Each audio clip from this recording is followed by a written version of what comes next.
Have you ever looked in the mirror and felt like you were looking at a stranger? It is a strange feeling. It's your face, the same nose, the same chin, but the eyes look different. They seem softer, maybe, or just tired in a deep way. You look at that reflection and remember who you used to be. Someone who laughed more easily, someone who trusted people quickly, someone who worried less about what tomorrow would bring. In that quiet moment, staring at your own reflection, a thought might rise up from your stomach. I don't know who this person is anymore. Movies and books make us think that change is big and loud, like a storm crashing into a building. We expect a huge event, a sudden realization, a winning lottery ticket, or a dramatic breakup to change everything in an instant. But real life isn't a movie. Real change is usually quiet. It happens in the tiny, invisible moments that nobody else sees. It happens in the car on the way home from work, when you turn off the radio just to have silence. It happens when you take a deep breath after a hard day and decide to let it go instead of getting angry. It's choosing not to argue with someone who is committed to misunderstanding you. It's stopping the need to explain your heart to people who don't listen. Transformation isn't like a bomb going off. It doesn't destroy everything at once. It's more like water smoothing a rough stone over many, many years. The river flows over the rock day and night. You don't see the rock changing on Tuesday or Wednesday, but eventually, after enough time has passed, the sharp edges are gone. The rock is smooth. You have changed just like that rock. You start to notice small differences in yourself. You don't like the same loud music you used to listen to. You prefer something calmer. Old jokes that used to make you laugh now feel mean or empty. You want to be alone more often. This isn't because you are sad or depressed. It's because your inner peace has become something precious to you, like a fragile treasure, and you want to protect it from the noise of the world. The world outside has not changed. The traffic is still bad, the news is still chaotic, and your neighbors are the same. But you're seeing it all differently. The colors might seem a bit duller in the places that used to excite you, but brighter in the quiet places you used to ignore. You might wonder, when did this start? Was it when your heart got broken and you had to glue it back together yourself? Was it a betrayal by a friend that cut too deep? Or was it just a random Tuesday when you realized you were just too tired to keep pretending to be happy? Psychologists call this ego death. That sounds terrifying, like something fatal, but it doesn't mean you're dying physically. It just means the you that you constructed, the personality you built to survive, is falling away. A scientist might explain this by saying your brain is rewiring itself because of pain or trauma. But deep down, in your soul, it feels like a funeral and a birthday at the exact same time. You are mourning the loss of the old you, the one who was naive and energetic. But you are also like a newborn baby, taking a first breath of air, unsure but alive. It is a strange contradiction. We always say we want to change. We say, I want to be better. I want to be freer. I want to be happier. But when change actually knocks on the door, we get scared. We lock the door. Why? Because true change doesn't just add good things to your life. It doesn't just give you confidence or happiness. It takes things away first. It takes away your certainty. It takes away your mask. It peels back the layers you used to hide behind, leaving you feeling naked and exposed. It forces you to look at the real you, the vulnerable, messy human you who has been hiding in the dark for a long time. So here is the big question that keeps us up at night. If change is inevitable, if it is going to happen anyway, what actually starts it? The answer is simple, but it is hard to do. Your new life begins the moment you stop being afraid of letting your old self die. Think back to when you were a very little kid. Imagine you were trying to walk across an old, creaky wooden floor. You're holding your breath, moving your feet in slow motion, trying not to make a single sound so you wouldn't get in trouble. That little kid learned a hard lesson. Being quiet meant being safe. You learned to become a detective of emotions. You watched your parents' faces the way a sailor watches the sky for a storm. You knew that a tight jaw meant anger. You knew a frown meant danger. You became an expert at figuring out how everyone else in the room was feeling, just so you could stay safe. Maybe that kid was you, or maybe you know someone like that. You learned early on that love wasn't something you just got for existing. You felt like you had to earn it. So you started to change yourself like a piece of clay. You smoothed out the parts of you that were too much. You hid the parts that were too loud, too angry, or too emotional. You smiled when you really wanted to cry. You became the good kid, the easy kid, or the helpful kid. You learned a rule: if people approve of me, I am safe. If they are happy with me, I will survive. You didn't know it then because you were just trying to be loved, but you were building a mask.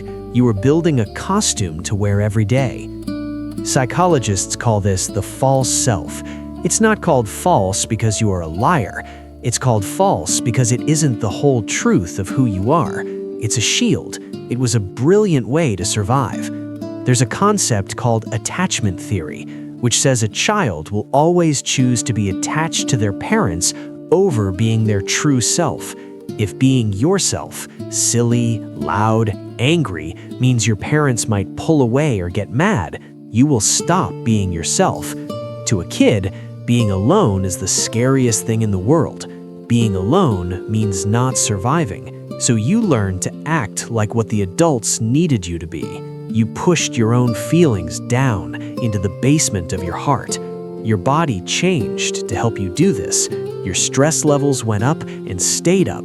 You became super aware of danger, always jumpy, always scanning the room. You didn't just learn a habit. Your biology, your very nervous system rewired itself to keep you on high alert. But there's a high cost to being good all the time.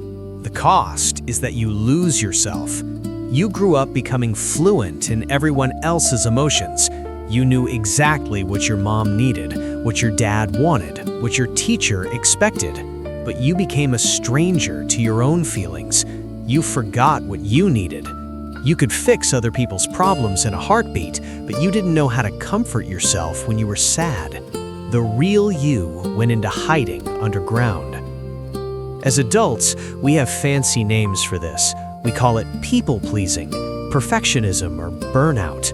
We talk about it at work or in therapy. But really, if you strip away the adult words, it's just that scared little kid inside of you asking a terrifying question. If I stop acting like this, will anyone still love me? If I am just me, is that enough? The world won't answer that question for you. The world actually likes it when you pretend. It likes you to be convenient and easy. But real change, the kind that transforms your soul, starts when you stop pretending. It starts when the mask gets too heavy to carry another step. It starts when you were just too exhausted to keep acting in the play. When the pain of your silence hurts more than the fear of speaking up, that is when the real you starts to wake up. The truth is, your real self never left. It didn't die. It was just waiting quietly in the corner for you to give it permission to come out. So the question changes. You stop asking, who do I need to be to make them happy? And you start asking, who do I want to become to be free? Growing up often feels like we are actors on a stage. We wake up in the morning, brush our teeth, and put on a costume. Some people play the role of the achiever, the person who is always working, always succeeding, never tired. They think, if I win enough awards, I will be worthy. Others play the caretaker, the person who is always giving, always fixing, never asking for help. They think, if I take care of everyone, they won't leave me. Or maybe you play the stoic, the person who pretends they have no feelings, who acts tough and unbothered. Carl Jung, a famous psychologist, called this the persona. It comes from the Latin word for mask. It is the face we show the world, and we need it. You can't just walk around telling everyone your deepest secrets. We need a persona to have jobs, to make small talk, to function in society. The problem isn't having a mask. The problem is when the mask gets stuck to your face and you think the mask is you. When you forget you are wearing a mask, life feels fake. You laugh at jokes that aren't funny. You agree with opinions you don't believe in. You say yes when your body is screaming no. Deep down, you hurt. The mask starts to feel like a cage. You might be successful, you might have money and friends, but you don't feel seen. You feel like if people really knew you, they wouldn't like you. Scientists say your brain gets addicted to validation. It loves hearing "good job" or "you're so helpful." It gives you a little chemical boost, a feeling of safety, just like when you were a kid behaving well. But really, you have built a pretty prison for yourself. The walls are made of gold, but it's still a prison. Then the cracks start to appear. Maybe you fail at something big. Maybe you lose a job, or maybe nothing bad happens at all. You just wake up one morning and feel completely empty. These moments hurt. They feel like failure, but they are actually important. They are the cracks where the light gets in. The real you is banging on the walls, trying to be remembered. Change feels magical and spiritual, but there is actual science behind it. Your brain is like a dense forest. Every time you think a thought, you are walking a path through that forest. If you think the thought once, the grass bends a little. But if you think it every day for 10 years, thoughts like, "I am not good enough," or "I have to be perfect," you tramp down the dirt, you cut down the trees, you pave a highway. This is called neuroplasticity, your brain's ability to physically change its shape and connections based on what you do and think. There's a saying, what fires together, wires together. If you always feel fear when you make a mistake, those two things get wired together in your brain. This means you aren't weak or broken, you are just a machine that has been programmed to repeat the same story over and over again. But the good news is, you are the programmer. You can reprogram the machine. The same brain that learned to be afraid can learn to be free. This process is called cognitive restructuring. It takes hard work. It's like trying to walk a new path in the jungle with a machete. It's slow and tiring at first. You have to catch yourself.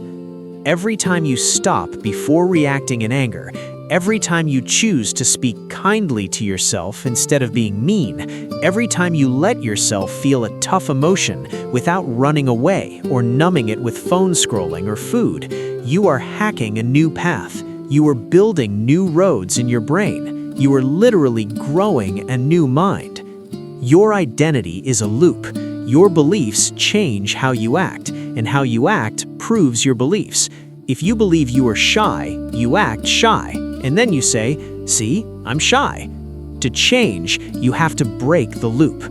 Viktor Frankl was a psychiatrist who survived the concentration camps. He lived through the worst things a human can imagine. He said something powerful. Between stimulus and response, there is a space. In that space is our power to choose our response. In our response lies our growth and our freedom. Imagine someone yells at you. That is the stimulus. Usually, you might yell back immediately. That is the reaction. But Frankl says there's a tiny gap of time between the yelling and your reaction. In that tiny space, you have a choice. You can choose to breathe. You can choose to walk away. You can choose not to take it personally. That tiny space is where you can change your brain. It is where you can choose to write a new story for your life. But just thinking different thoughts isn't enough. Carl Jung taught that you must also face the emotional stuff you have hidden in the basement. He called this the shadow.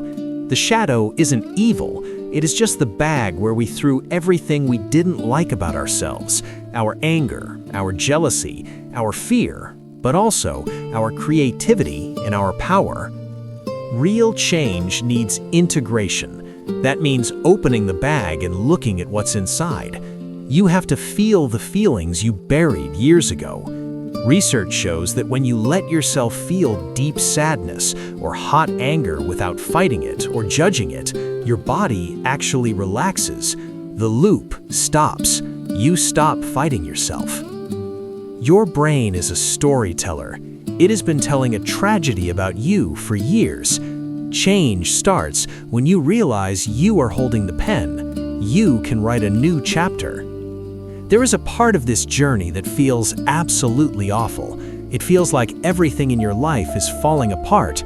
You might feel lost, confused, and deeply sad. This is called the dark night of the soul. It feels like depression, but it's actually a spiritual transformation.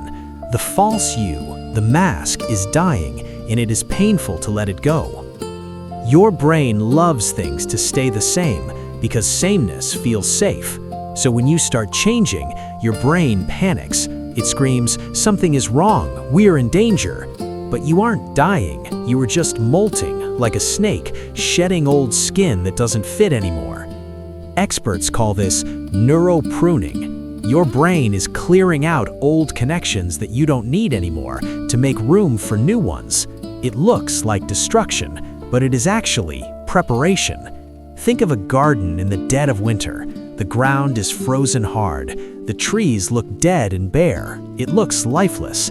But deep underground, in the dark soil, the roots are drinking water. They are resting. They are gathering energy for the spring. You are in your winter season. You aren't failing because you are sad or slow. You are preparing for new growth. An ancient Greek thinker named Heraclitus said, "The soul is dyed by the color of its thoughts." Right now, your soul is just washing out the old colors so it can be dyed with new, brighter ones. The hardest part of this change is being lonely. Society likes things to stay the same. People want you to be predictable because it makes them feel safe. They like putting you in a box with a label. When you change, you break out of the box, and it confuses them. You might lose friends. They might say, "You've changed," and say it like it's an insult. But really, they just miss the old you who did what they wanted. They miss the you that made them feel comfortable. The philosopher Jean-Paul Sartre called this bad faith. It means lying to ourselves that we can't change. We stay in jobs we hate or stay with people who hurt us because we are scared of the unknown. We pretend we have no choice, but we always have a choice. Staying the same when your soul needs to grow is a tragedy. Nietzsche called it the tragedy of becoming. We are scared to grow because growing means leaving the known world behind. It means sailing away from the shore without a map. So, you might be lonely for a while. This is called identity loss. It feels like grief. You might even miss your old pain and drama because at least you knew what to expect. The unknown is scary. But that empty space in your life isn't bad.